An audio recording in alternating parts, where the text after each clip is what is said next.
اللہ کی 10 صفات ابھی تک پڑھ کے ہم کہتے ہیں اعوذ بکا، یعنی اتنی صفتوں والے رب، اتنی خوبیوں والے مالک، میں تیری پناہ میں آتی ہوں. میں ڈاکٹروں کی پناہ میں نہیں جاتی، میں دوائیوں کی پناہ میں نہیں جاتی، میں ٹیسٹوں کی پناہ میں نہیں جاتی.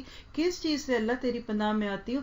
من شر کل شیء، ہر چیز کا شر، کینسر کا شر، مائیگرین کا شر، بلڈ پریشر کا شر، شوگر کا شر، میرا دماغ خراب نہ ہو، مجھے اسٹریس نہ ہو، مجھے ڈپریشن نہ ہو، مجھے حسد نہ ہو، میں جیلس نہ فیل کروں.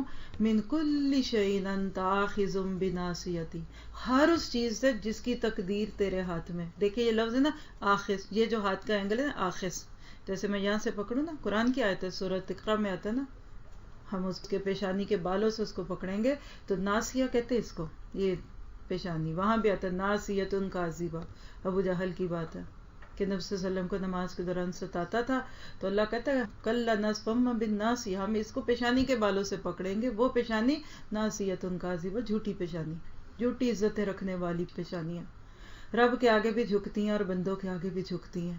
کہا گیا کہ اللہ ہر اس چیز کے شر سے تیری پناہ میں جس کی تقدیر تیرے ہاتھ میں. اب اس کے کئی معنی ہیں. عام معنی تو اس کا بالکل سمپل یہ ہے کہ جس کی تقدیر آپ کے ہاتھ میں. میری آپ کی بھی تقدیر اللہ کے ہاتھ میں.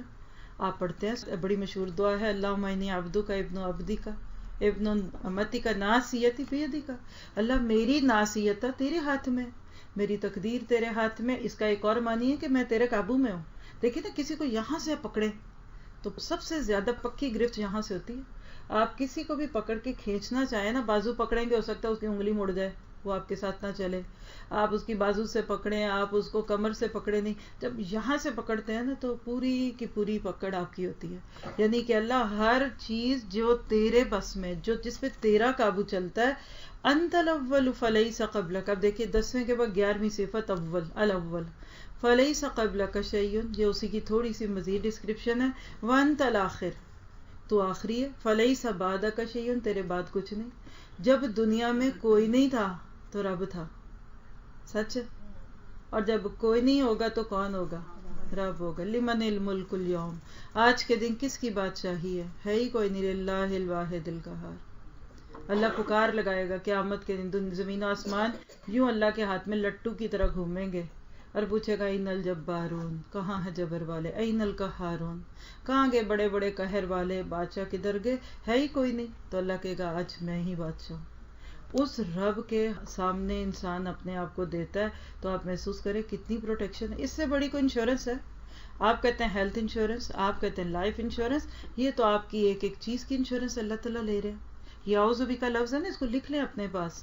تیری پناہ میں آتی ہوں یعنی تیری انشورنس لیتی ہوں. جب آپ کسی کی انشورنس لیتے ہیں یا کسی کمپنی سے انشورنس مانگتے ہیں تو کیا کر رہے ہوتے ہیں؟ یہی کر رہے ہوتے ہیں، آپ ان کی پناہ میں چلے جاتے ہیں. کوئی بات نہیں، بیمار ہوئے وہ ہمارا علاج کرا دیں گے، گاڑی خراب ہو گئی وہ ٹھیک کرا دیں گے، ایکسیڈنٹ ہو گیا وہ کر دیں گے.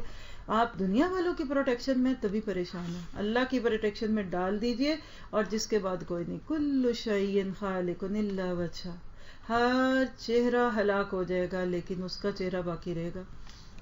وانت الظاہر، تو ظاہر ہے. فلیس فوقک شیء، تیرے اوپر ہے ہی کوئی نہیں، سب بڑوں کا بڑا تو، ڈومیننٹ تو ہے. وانت الباطن، اور تو چھپا ہوا ہے. میری ظاہری بیماریوں کو بھی تو جانتا ہے، میرے اندر کوئی جراثیم پیدا ہو چکے ہیں اس کو بھی تو جانتا ہے. میری ظاہری بیماریاں جو لوگوں کو دکھتی ہیں ان کو بھی تو جانتا ہے. اور میرے اندر میری روح کو جو گھن لگ گیا ہے، جو میرے اندر کوئی روحانی کمزوری آ گئی ہے، کوئی مجھے سستی کا جراثیم لگ گیا ہے، کوئی میرے اندر دنیا کی محبت کا بیکٹیریا گھس گیا، تو اس کو جانتا ہے. فلیس دونک شیء. اور آپ دیکھ رہے ہیں کہ آگے اس کے کٹ کٹ کٹ کٹ کے لفظ ہیں. دعا اس سے بھی آگے ہے. اگر آپ حسن المسلم میں دیکھیں، جو میں نے آپ کو پہلے بھی پڑھائی بھی ہے، لیکن یہاں اتنی بات ہے کہ جو کسی بھی بیماری کے علاج کے لیے ہمیں حدیث سے ملتی ہے. اور آپ دیکھ لیجئے صحیح مسلم کی حدیث ہے 2084 نمبر کی، 4 نمبر جلد میں. کیا پتہ چلا؟ آپ اس پوری دعا کو اپنے سامنے رکھ کر سوچیں کہ جب مجھے اپنے رب پر اعتماد ہوگا تو میرا رب میرا اعتماد ضائع نہیں کرے گا. کوئی دن ایسا نہیں گزرتا ہوگا آپ کی بھی زندگیوں میں کہ جب آپ کسی کے بیمار ہونے کی خبر نہ سنیں. سچ ہے کہ نہیں؟ پریشانی تکلیف اپنی جگہ، پیسہ اپنی جگہ، اور سب سے بڑی بات ہے کہ ایک انسان اپنے آپ کو جدھر بھی محسوس کرتا ہے نا، یعنی ہر بندہ اپنے آپ کو بے بس محسوس کرتا ہے.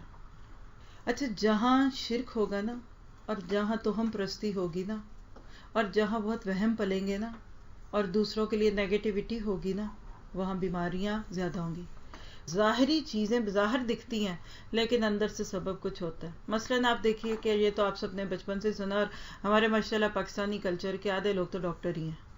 وہ گھر میں بیٹھ کے دوائیاں کھاتے پیتے رہتے ہیں اور کھولتے ہیں ایسپرین کھا لو ڈسپرین کھا لو کالپول پی لو. وہ مطلب ان کو اتنے علاج کر کے کرا کے ہو چکے تجربے. مثلا اگر آپ دیکھیں کہ سر درد عموماً درد سر میں ہوتا ہے. کتنے لوگوں کو پتا ہے کہ سر درد کی بنیادی وجہ کیا ہوتی ہے؟ جی آپ میں سے آپ پڑھ رہی ہیں میڈیکل میں. آپ کیا پڑھ رہی ہیں سسٹر؟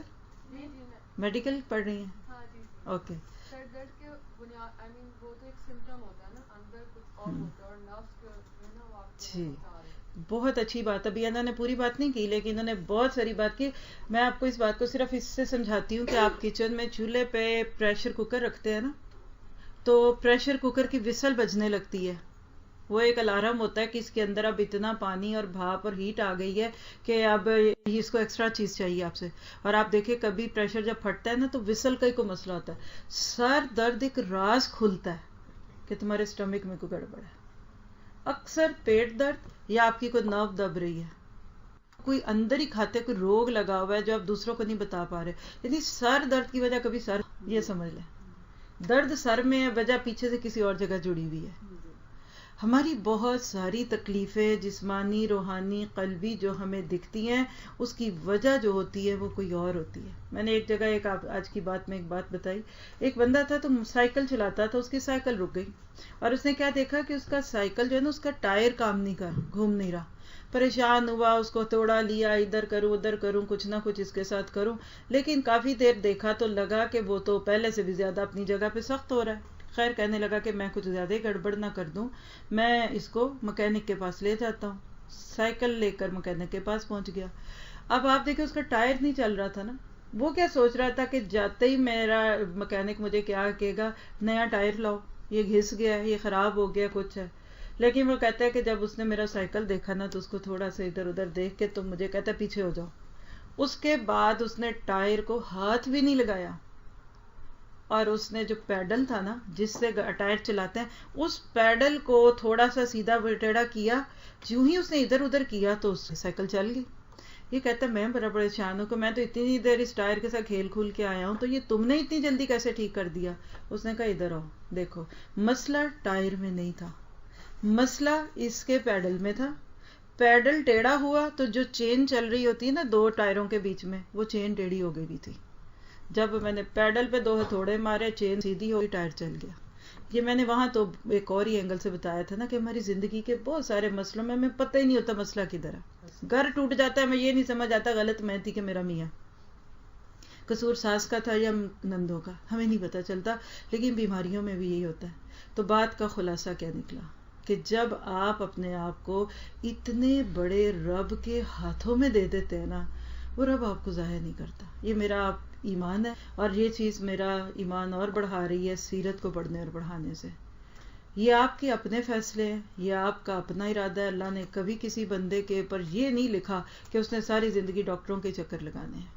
ایون آپ اپنی فیملیز میں نظر ڈال کے دیکھیے ہم سب کے خاندانوں میں ایسے لوگ ہوں گے کچھ ہوتے بیمار ہیں لیکن وہ کہتے میں ٹھیک ہوں میں نے کوئی نہیں جانا ڈاکٹر پہ میں نے نہیں دکھانا. اچھا میں یہ نہیں کہہ رہی کہ آپ ڈاکٹرز پہ نہ جائیں میری بات غلط نہ مطلب لیجئے گا. جو لوگ روز سنتے آتے جاتے ان کو پتہ میں کیا کہہ رہی ہوں. کہنے کا مطلب ہے کہ اس کو دماغ کا روگ تو نہ بنائے نا. آج کا کلچر بیمار کلچر ہے. آپ دیکھ لیجئے سک لیو کو کتنی اہمیت دیتے ہیں. آپ کے اس ملک میں سک لیو کی کتنی اہمیت ہے. آپ سک لیو پہ سال پورا بیٹھ کے گھر کماتے کھاتے رہے جو مرضی کرے. تو جو کامن چیز ہوتی ہے نا کسی سوسائٹی کی وہ انسان کو پھر نارم ہوتی ہے. اب یہاں کی سوسائٹی آپ کہہ دیں کسی کے ایک لفظ لکھ دیں I'm sick کبھی نہیں کوئی کہے گا آپ کو اسکول آؤ کوئی نہیں کہے گا جاب پہ ہو کے ہو آپ سک نہیں نہیں آپ 2 چھٹیاں اور لے لیں because they know sickness is a big problem. تو اس پرابلم کو سوسائٹی نے کنسیڈر کیا ہوا ہے. ہمارا مسلمان ہونے کے ناطے یہ بیلیف ہے کہ بیماری اندر سے نکلتی ہے باہر بعد میں آتی ہے. اور جس کو اتنے پیارے رب دیکھیے تقریباً 14 کے قریب اللہ تعالیٰ کی صفات اسے ایک دعا میں ہم نے پڑھی ہیں. تو جو بیمار ہونا آج سے یہ دعا آپ دیکھیں اس کو ایسے ٹھیٹ پنجابی کہہ دوں یا آپ کہہ لیں اپنی زبان میں اس کا ترجمہ ہے بیمار ہو گیا ہے نا, سر میں درد ہے, سب کے ہوتا ہوگا, میں تو نہیں کہتی کہ کوئی بیمار نہیں ہوتا, اس وقت بھی آپ میں سے کئی بیچارے بیماریوں کے ساتھ ہی آ کے بیٹھے ہوں گے. کیا کریں آپ اس زبان کو نا اپنے میں. اب میں بالکل اس بات سے بے نیاز ہوں کہ آپ مجھے سن رہے ہیں. میں اپنے رب کے سامنے, یہ میرے ہاتھ ہے, یہ کتاب جو کھلی ہے نا یہ ہاتھ ہے. اے اللہ تو ساتوں آسمانوں کا رب ہے, اتنا بڑا آسمان تیرا ہے. اے اللہ تو اتنے بڑے عرش کا رب ہے, اتنا بڑا عرش ہے, اس کا تو کوئی حساب بھی نہیں لگا سکتا. اور جو میرے ذہن میں آسمانوں اور عرش کے بارے میں چیزیں تھیں نا وہ میں سوچ رہی ہوں اس وقت, اتنا بڑا تو, اتنا بڑا. اے اللہ تو ہر چیز کا رب ہے. تو گٹھلیوں کو, دانوں کو نکالتا ہے اور پھاڑتا ہے, پھر سارے گٹھلیاں دانے ذہن میں آ جائیں گے, کہیں آم کی گٹھلی, کہیں بیج کا دانا, کہیں گندم کا نکلنا, کچھ کرنا. اور میں سوچوں گی اللہ تو اتنا کچھ کر سکتا ہے, تو پھر تو میری بیماری بھی دور کر سکتا ہے. اس طرح سوچتے جائیں آپ, اللہ سے اپنی زبان میں باتیں کیا کریں کہ میرے مالک تو واقعی میرے اوپر قادر ہے اور تو مجھے ٹھیک کر دے. میں نے نہیں اپنے آپ کو پریشان کرنا. جس سوچ کے ساتھ آپ اٹھیں گے نا, آپ دیکھیے گا کہ آپ کو تھوڑی دیر کے بعد ایک فیل ہوگا. میں نے اس چیز کو اس طرح بھی دیکھا ہے کہ لوگوں کو کسی خاص ایک ڈاکٹر پہ اعتقاد ہوتا ہے. آپ نے پاکستان میں سنا ہوگا نا, یہ میرا ڈاکٹر ہے, یہ ہمارا گھر کا ڈاکٹر. جب تک وہاں نہ پہنچے دوسرے ڈاکٹر کی دوا سے فائدہ نہیں ہوتا, اور وہاں پہنچ بھی جائے نا تو کہتے نہیں اب آرام آ جانا کیونکہ اب ہم ڈاکٹر رؤف کے پاس پہنچ گئے. ہمارا اپنا ایک ڈاکٹر ہے بچپن سے, کراچی میں جب تھے تو وہاں ایک ڈاکٹر, بالکل چھوٹی سی اس کی دکان, حالانکہ ہم جس علاقے میں رہتے تھے وہ اچھا علاقہ ہے, کالونی ہے, لیکن اس کے بیک پہ, جیسے ہر بستی کے پیچھے بیک پہ چھوٹی بستیاں ہوتی ہیں نا, تو اس کالونی اور اس چھوٹی بستی کا جو ایج ہے نا, ادھر اس کا چھوٹا سا کلینک تھا. لیکن اللہ نے اس کے ہاتھ میں جو شفا ڈالی تھی, اور جو لوگ جاتے تھے کہ رات 1 بجے تک بھی اس کے پاس لائنیں لگی ہوتی تھی, پرچی لے کے گھر جا کے کتنے کام کر کے آ جاؤ پھر بھی اب کی باری نہیں آتی تھی. لاہور بھی چلے گئے نا میرے گھر والے جو بھی ہیں, تو وہ کراچی کو جائے آئے تو وہ ڈاکٹر رؤف سے دوائیاں منگاتے ہیں. میں نہیں منگاتی, لیکن میری امی کو بہت شوق ہے دوائیاں کھانے کا, وہ منگاتی رہتی ہیں, مجھے بھی دیتی ہیں. جب میں ادھر آؤں تو وہ 2-4 مہینے سال کے بعد جب باکس میں سے نکالوں تو میں تو باجی یا کسی کو پکڑاتی ہوں کہ مجھے نہیں بچا, مجھے یاد بھی نہیں کس چیز کی, میں نے کھانی نہیں, آپ جس کو کھانی ہے کھا لے. کہنے کا مطلب یہ ہے کہ اعتقاد بڑی چیز ہے, اللہ پہ اعتقاد کرے اور اعتماد بھی کرے. آپ ان چیزوں کو سنجیدگی سے لیں. اللہ بڑے بول سے بچائے, اللہ تعالیٰ شر سے بچائے. اپنے ہی لفظوں کے یاد بھی نہیں ہے زندگی میں آخری بار کب ڈاکٹر پہ گئے. امریکن نیشنلٹی ہے, امریکن نیشنلز کو پورے سال میں اپنے چیک اپ فری ہوتے ہیں, ڈاکٹرز ملتے ہیں, پیسے لگے نہ لگے وہ ایک الگ کی بات ہے. دنیا میں جس ملک میں رہے ہیں ریسورسز پاس موجود ہے, آج تک کسی ڈاکٹر کا منہ نہیں دیکھا. اللہ کبھی نہ دکھائے, اور اللہ تعالیٰ ہمیشہ عافیت میں رکھے. اور جو بیچارے ان چیزوں میں پڑے ہوئے ہیں, اللہ تعالیٰ ان کو اس سے عافیت دے. اگر آج جاؤں گی, مجھے پتا ہے 4 سے 6 بیماریاں تو نکلنی ہے جسم میں, پکی بات ہے نکلنی ہے, پکی بات ہے, تو میں جانا ہی نہیں ہے. وہ مالک ہے, اللہ خود ہی ٹھیک کر دے, اور کر دیتا ہے. اتنے بڑے بڑے مسئلے زندگی میں بعض ہوتا ہے. اور میں نے فیل دیکھا میری ٹریولنگ, جب میں ایک ملک سے دوسرے ملک اتنی کوئکلی سفر کرتی ہوں نا, جیسے صبح ادھر ہے, اگلے دن دوسرے, اور تیسرے دن ادھر ہے, تو اس کے بعد جب گھر آتے ہیں نا واپس اپنے, جو بھی اس وقت ہمارا گھر ہوتا ہے, اس وقت مجھے ضرور کوئی ایک بیماری نکلتی, ہر دفعہ نکلتی ہے. کبھی ایک دم سانس رکنے لگ جائے گا کچھ دن میں, کبھی کوئی عجیب سا ایک طبیعت پہ بوجھ ہے. تو میں کیا سوچتی ہوں, اتنے دن کے بعد ایگزاسٹ ہوئے نا, ٹائم دیتی ہوں اپنے آپ کو, فارغ وقت سو جاؤ, ایکسٹرا چیزوں پہ کام نہ کرو, کچھ نہ کرو. یقین کرے ودن 1 ویک سب ٹھیک ہو. میں اپنے شوہر کو بھی نہیں بتاتی کہ وہ کہیں گے جاؤ ڈاکٹر پہ. تو آپ لوگوں کو بتاؤں تو آپ تو مجھے پکڑ کے لے جائیں گے, کبھی نہیں بتاؤں گی آپ کو, خود ہی ٹھیک ہو جاتا ہے. مجھے ایک دفعہ یاد ہے, میں پاکستان کچھ ہم رہ کر آئے 1 مہینہ 1.5, جو بھی جیسے جتنا, یعنی پاکستان میں موسٹلی 1 ماہ لگتا ہے. جب میں وہاں سے واپس آئی, اور ان دنوں میں کہاں تھی مجھے یاد نہیں آ رہا, شاید امریکہ ہی تھی ابھی, اتنی سویر میری طبیعت خراب تھی. ریفلیکس بولتے ہیں اس کو ڈاکٹری کی زبان میں, یعنی یہ کھانا اوپر آتا ہے, یعنی آپ کو نا یہاں سے کوئی چیز اوپر اٹھتی دکھتی ہے, اور عجیب سی وہاں کیفیت ہوتی ہے. مجھے یاد آتا ہے کہ شاید وہ میری سب سے طویل دن تھے, 15 سے 20 دن, یعنی 2 سے 3 ویک آنے کے بعد مجھے وہ تکلیف رہی. میں رات کو سو نہیں سکتی تھی, میں بیٹھ جاتی تھی ایسے, کیونکہ اس میں یہ ہوتا ہے کہ جب آپ لیٹتے ہیں نا تو آپ کا سانس رکتا ہے, اور ایسے لگتا ہے, اس کو جانتی ہوں میں کیا چیز ہے, جیسے ہماری جو ایسوفیگس ہے اس کے والز نیچے کی طرف ہوتے ہیں. ہم کھانا کھاتے ہیں نا, جو چیز نیچے جاتی ہے اس میں کیا ہوتا ہے کہ وہ آپ کے اس کے اندر کے والز اوپر چلے جاتے ہیں. تو اب جب کھانا کھاتے ہیں نا تو وہ کھانا آپ کو اوپر آتا دکھتا ہے, یا سانس اوپر آتا ہے. 2-3 ہفتے میں رات کو لیٹ ہی نہیں سکتی تھی. لیٹتی تھی تو مجھے لگتا تھا میرا دل بند ہوگا. میں نے پھر بھی اللہ سے کہا, تب بھی میں نے تیرے سے ٹھیک ہونا ہے, میرا ڈاکٹر تو ہے. مجھے نہیں پتا کہاں گئی بیماری, اور میں خود سوچتی ہوں کہ تب میں نے دل میں کئی وسیعتیں لکھ لی، مجھے تھا مجھے کچھ ہو گیا، تو اب نیا نیا پاکستان سے آئے ہوں تو ویسے بڑے سینٹیمنٹل ہوتے ہیں لوگ، تو میں نے کہا کہ مجھے کچھ ہو جانا ہے اور میں اپنی ماں کو اور اپنے گھر والوں کو جو کہنا کہہ دوں. لیکن پھر مجھے آج بھی، میں نے یہ یاد ہے، مجھے اتنی کافی پرانی بات ہے کہ میں ابھی بھی زندہ ہوں، حالانکہ تب مجھے 80% یقین ہو گیا تھا مجھے کوئی عجیب سی بیماری ہوئی. اور پاکستان سے ہو کے آئے ہیں تو ویسے اتنوں کی سن کے آتے ہیں کہ وہ ساری دیکھ کے لگتا ہے آپ کو لگ گئی ہیں. تو اللہ تعالیٰ بچائے. میں کسی کا مذاق نہیں کرتی، نہ میں اپنے آپ کو کوئی بہت اپریشیٹ کر رہی ہوں، لیکن آپ سب کو یہ ضرور کہوں گی کہ کوئی بڑا مقصد زندگی کا بنائیے جس میں آپ کو بیماریاں بھول جائیں. یہ دکھ، یہ تکلیفیں، یہ پریشانیاں کب آتی ہیں؟ جب ہم ٹو مچ اپنے بارے میں سوچتے ہیں، سیلف کانشیس ہوتے ہیں. عورتوں کے تو مہینے میں ایک دفعہ ویسی بیماری کے دن آتے ہیں. سچ بتائیں کہ کیا صحت سے بیماری کے ہم اس دنوں میں قریب نہیں ہوتے؟ لیکن کچھ لوگ ہیں اس کو بوجھ بنا لیں گے. میرے دماغ پہ چڑھ جاتا ہے، مجھے غبار چڑھتا ہے، میں بیمار ہوں، میں کچھ ہوں. کچھ کہیں گے پتہ ہی کوئی نہیں، کوئی کہے گا پانی میں نہیں ہاتھ ڈالنا، کوئی کہے گا نہانا نہیں، کوئی کہتا چلنا نہیں، کچھ نہیں. آپ کہ میں نے جو ہوتا ہے میں نے وہ کرنا. ٹیسٹ کر سکتے ہیں تو کر لیں. طبیعت بوجھل ہے نہ، بہت لمبا آپ اپنے اوپر بوجھ ڈالیں، لیکن بہرحال یہ چیزیں آپ کا جو علاج کر سکتی ہیں وہ دوسری چیزیں نہیں کر سکتی. یقین کریں. اللہ تعالیٰ سے دعا ہے کہ وہ ہمیں عافیت میں رکھے اور ہم دوبارہ ان ساری باتوں کے بعد میں تو خوفزدہ ہو کر اللہ سے کہوں گی کہ اللہ جتنی بھی دعائیں اس کتاب میں ہیں تیرے نبی نے مانگی، جو بھی نہیں میں جانتی، وہ ساروں کے ذریعے میں تیری پناہ میں آتی ہوں کہ مجھے اور میرے سارے ساتھیوں کو تکلیفوں بیماریوں سے محفوظ رکھنا. سبحانک اللہم و بحمدک اشہد ان لا الہ الا انت استغفرک و اتوب الیک. السلام علیکم و رحمۃ اللہ وبرکاتہ. آج ایک ہی کافی ہے، چونکہ دعائیں لمبی ہیں تو میں آپ کو موقع دیتی ہوں کہ آپ ایک ایک یاد کر لیں. ٹھیک ہے؟